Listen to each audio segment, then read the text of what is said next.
And that made me think of this. When I was a young mama, I always had a minivan.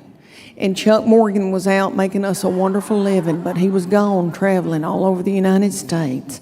And I had these little children all close together, and everybody seems like they were always crying and whipping each other. And I would be white-knuckling it, trying to get somebody to a soccer practice that they really didn't want to go to.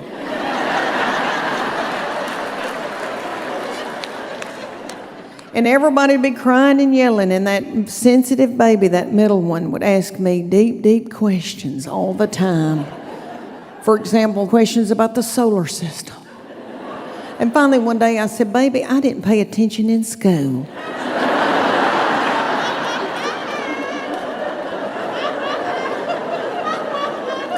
Is there anything you'd like to know about Young and the Restless?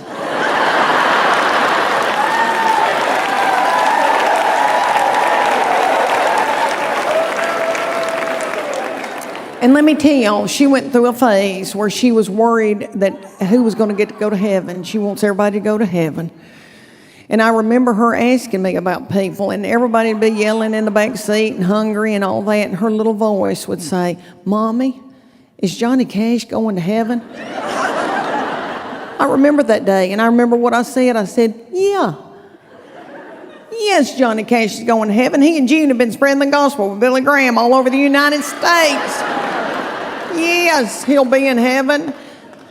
Okay, and I got to thinking about this when all this was in my mind. I've got a daughter-in-law we are in love with her, and she is so smart and such a good mama, and I watch her talk to my grandbabies, and she makes sense. And it's just made me look back. And I think I said some crazy mess. But I was tired. So she was worried about who was going to heaven, and she asked me about J-Lo.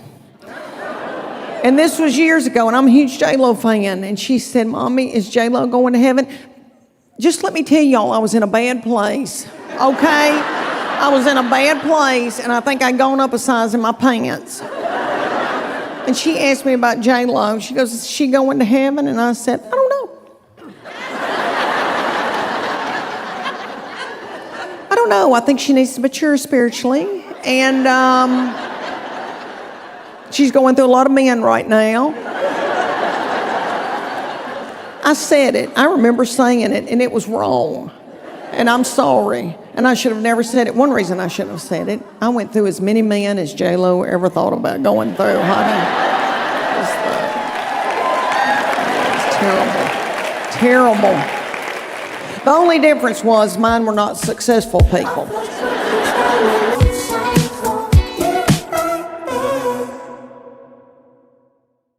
My oldest baby Charlie was 2.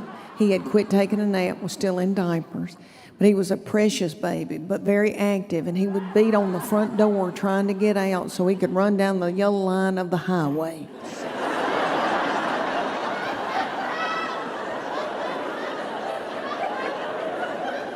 And I was worn to a frazzle.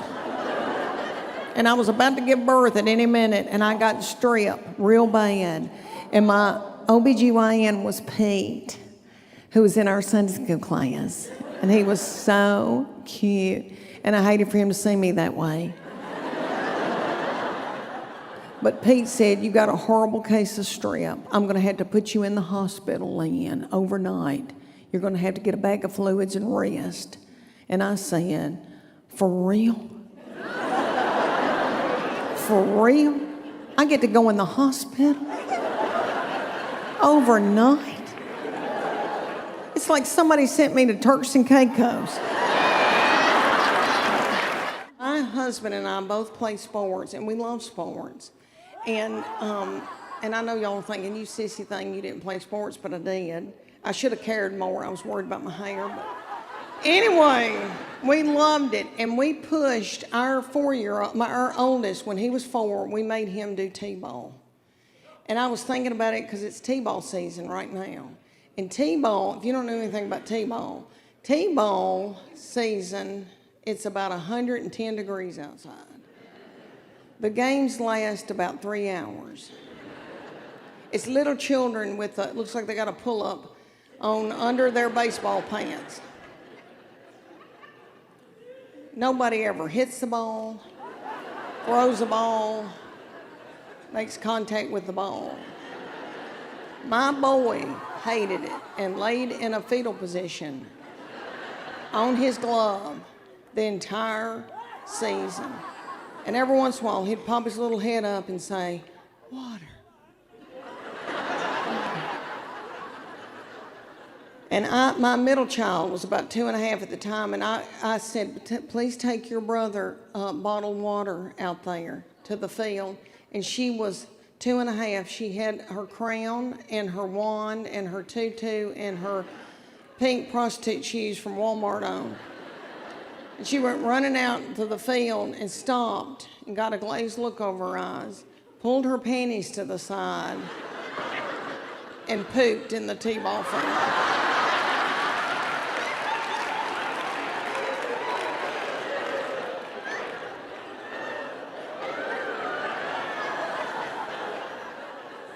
I had to run out there and get a stick and flick it into the woods because I didn't want another child to step in it or think it was a milk dud. But he refused to play sports until he was probably about in middle school. He was so traumatized by all of that. Okay, the 5 love languages. All right, me and Chuck Morgan in Sunday school class went on a retreat.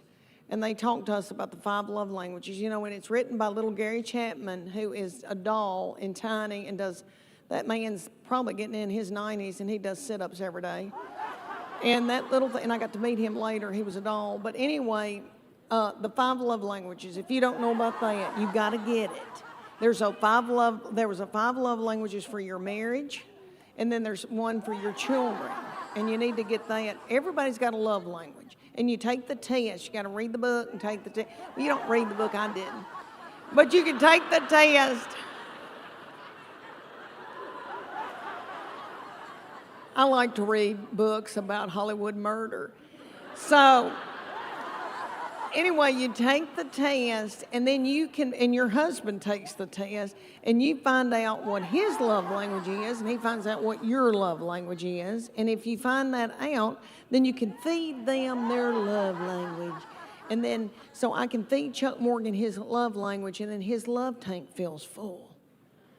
If I don't, he could go to work and be at a water fountain, and some whore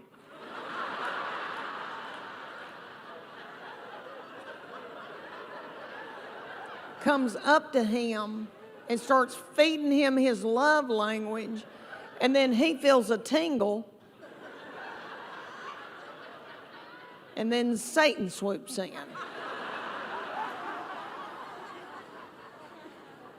So these are the 5 love languages. Quality time. If you may know somebody that just wants you to sit on the couch and watch ESPN with them. Something like that. Then there's gifts. That's my sister's love language. It doesn't have to be something expensive. If you, just so you thought of her, if you buy her a card and a rose from the grocery store, she'll bawl her eyes out. And then there's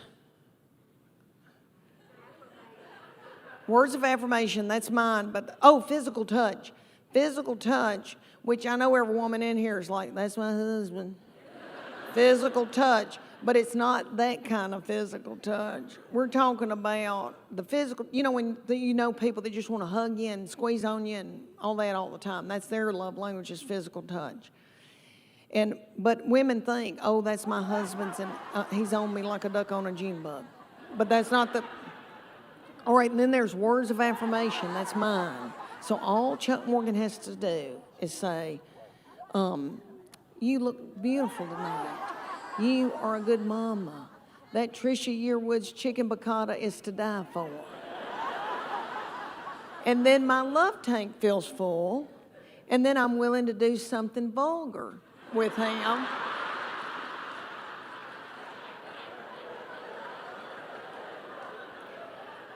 And then he gives me money to get my hair highlighted.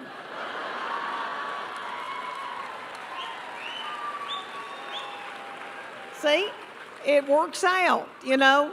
It's God's way. And then my husband's is acts of service.